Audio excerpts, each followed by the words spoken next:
Hello Gemini, Sun, Moon, Rising, and Venus signs. Kamusta kayo? Sana po'y nasa mabuti kayong kalagayan. Welcome back po sa Star Tarot. Kung bago kayo rito, welcome din kayo. Thank you sa inyong support. I truly appreciate it. God bless you all po. Tignan natin ang mga messages po ni Gemini. We have 6 of Winter. Ayan. So, ang ganap dito for some of you Gemini, siguro meron kayong challenging situations or challenging times na pinagdadaanan at gusto mo nang mag-move on from that. There is a desire of you moving on from that situation, no? So, puputulin mo na yan. You're walking away from that and handa ka nang humarap sa bagong buhay, sa bagong umaga, bagong pag-asa sa buhay ninyo, no? So, you're going to let the past go at saka handa ka nang harapin ng isang masayang buhay, peaceful, harmonious, yung ganon, no? So, depende sa inyong sitwasyon, yung challenging situations na to could be in your relationship, could be in your trabaho, or could be in your career, something like that. So, depende sa mga sitwasyon ninyo sa buhay, no?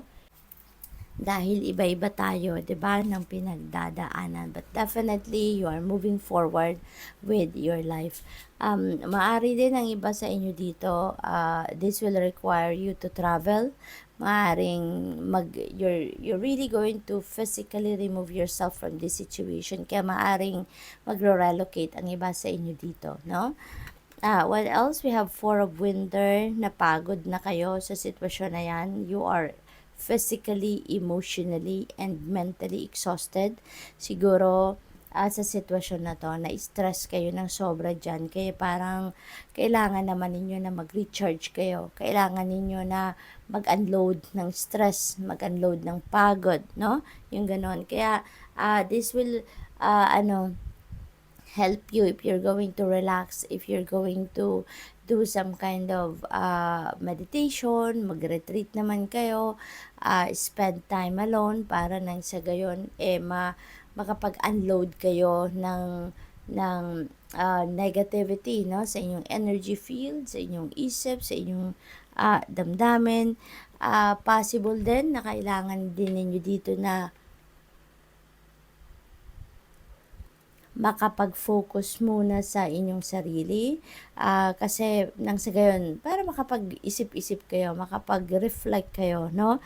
Lalong-lalo na kung meron kayong mga importanteng kailangang pag-isipan at pagmuni-munihan pa. You have an important thing to pagdesisyonan, no? Kaya kailangan ninyo na magmuni-muni muna, mag-isip-isip muna, okay? So, for others of you naman, maaari din na kailangan ninyo dito na magmuni-muni, magnilay-nilay because maybe there are questions sa sarili ninyo na hindi ninyo nahahanapan ng kasagutan. Maybe, meron na kayong mga taong pinagtatanungan, pinaghihingian ng opinion or ng insight, pero siguro kung ano yung gusto ninyong marinig, hindi ninyo yan naririnig from other people. Therefore, yan ay maririnig ninyo within yourself. Kaya siguro kayo iniimbitahan ng spirit dito for you to spend time by yourself, spend time alone, para nang sa gayon makakinig kayo or marinig ninyo yung soul ninyo, marinig ninyo yung puso ninyo, because the answers that you are seeking will be coming from deep within you. Okay? What else? We have 7 of Winter. Ayan, so this is an energy of liar, cheater, and stealer. Kaya be cautious, no, with your valuables, whether that is tangible or non-tangible. Kahit ano pa man yan na mahalaga sa inyo, pag-ingatan po ninyo ngayon. Take caution sa ngayon. Mag-iingat din po kayo sa mga nakakausap ninyo sa ngayon. Huwag po kayong magtitiwala agad-agad or huwag kayong magtitiwala 100% sa mga tao that you are dealing with at this time, because you never know kung sino mapagkakatiwalaan at sino ang hindi. Okay?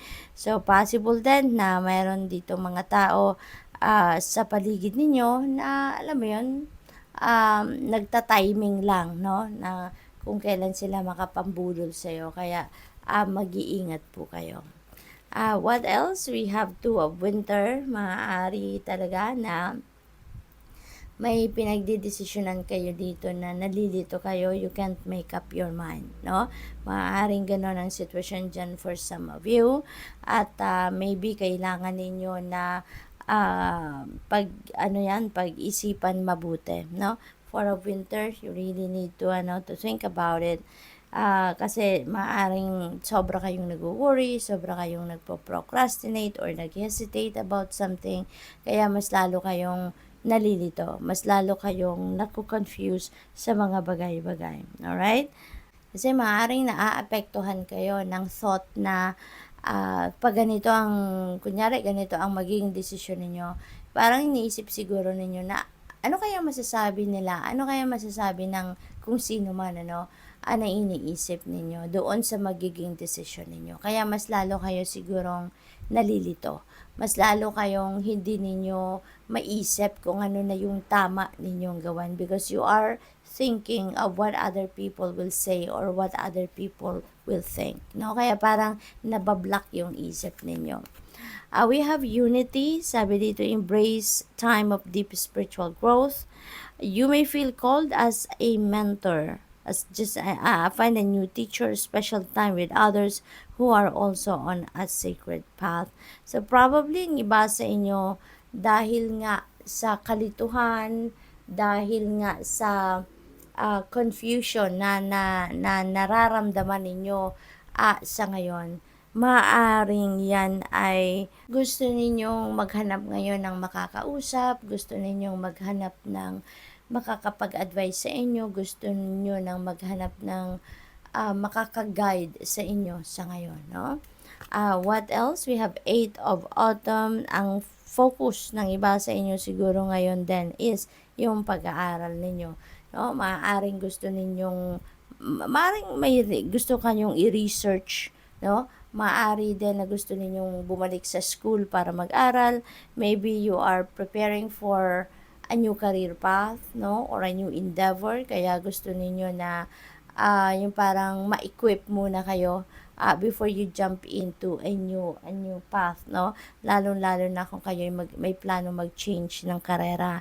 For others of you, siguro din mayroon kayong pupuntahang seminars ngayon, workshops, mga trainings, mga ganon. Siguro kayo yung representative ng ninyo, ng department ninyo or ng kumpanyang pinagtatrabahuan ninyo. So maybe you are doing a research, maaari din gano'n ang mga ganap dito for some of you. So, good luck, Gemini. That's all I have for you for today. Thank you for watching. Love and light. Namaste.